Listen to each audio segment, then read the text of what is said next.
Teachers, parents ఇద్దరు కూడా అర్థం చేసుకోవాల్సిన అవసరం ఉంది. నేను మాట్లాడినప్పుడు మిగిలిన విషయాలు మాట్లాడతాను, కానీ ఈ సెల్ ఫోన్లు కానీ ల్యాప్టాప్లు కానీ ఏవైతే ఎలక్ట్రానిక్ ఇవన్నీ ఉన్నాయో దాని పట్ల పిల్లలు కూడా జాగ్రత్తగా ఉండాలి. ఈరోజు సైబర్ నేరగాళ్లు చాలామంది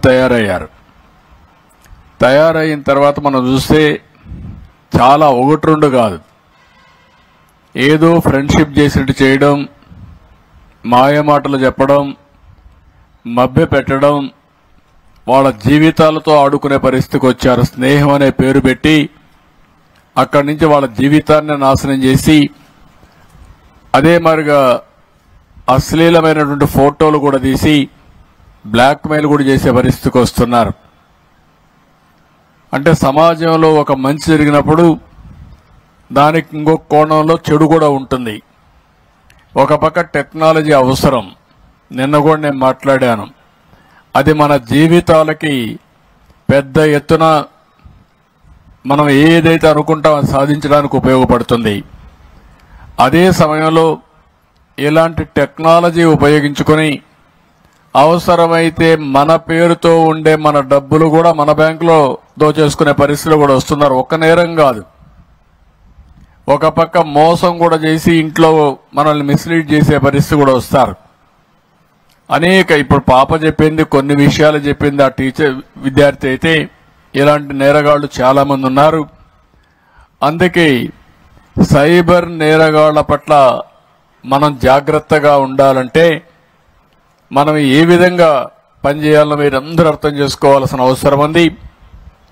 ఎప్పుడు కూడా ఒక మంచి గాని ఒక చెడు గాని రెండు కూడా మీరు చూస్తే 24 గంటలు ఫోన్ చూడడం కూడా ఒక వ్యసనం.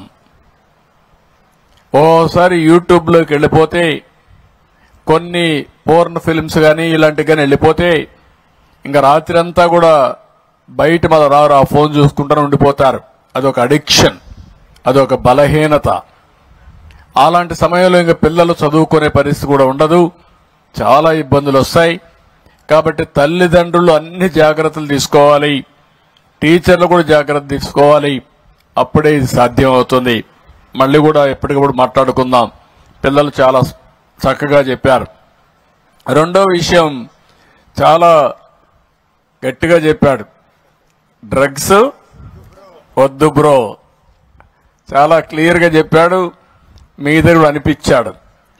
ఇప్పుడు ఈ డ్రగ్స్ అనేది కూడా మీరు ఒక్కసారి గుర్తుపెట్టుకోవాల్సింది, ఇదొక పెద్ద మత్తు, ఇదొక పెద్ద వ్యసనం. ఒకసారి ఆ వ్యసనంలో పడిపోయిన తర్వాత మళ్ళీ తిరిగి మామూలు మనిషి కావడం చాలా కష్టం. అలాంటి వ్యక్తికి స్నేహితులు లేదు, తల్లి లేదు, తండ్రి లేదు, చెల్లెలు లేదు, తమ్ముడు లేదు, ఆప్యాయతలు ఉండవు.